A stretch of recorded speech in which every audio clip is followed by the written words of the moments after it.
Perhaps the most terrifying part of a construction project, other than cost and will the design end up properly, is schedules. How do I schedule my renovation? Especially if you're doing things on weekends, how is it actually going to be coordinated with everything else in life? Particularly if you're renovating your home while living in it.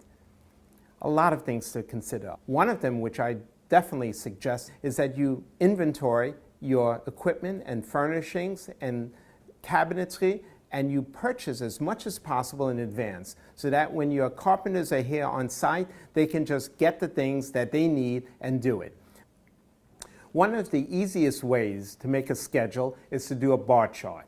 You can do it by hand or you can do it via the computer.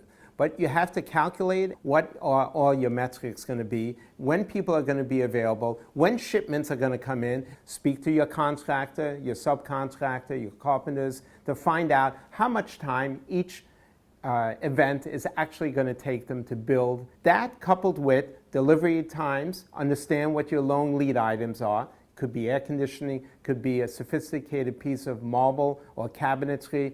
It could be a countertop, which actually, in our case, the guy had to measure it 3 times until he got it right. And those affected other items. Even us, being experienced in doing it, were frustrated many times. Just today, Jose didn't show up. He's our lead carpenter. He threw our schedule off a week already. What do you do with those things, and how do you recapture time? Can be very challenging. But if you pull it all together and you adjust your schedule as you move on, you can get good results.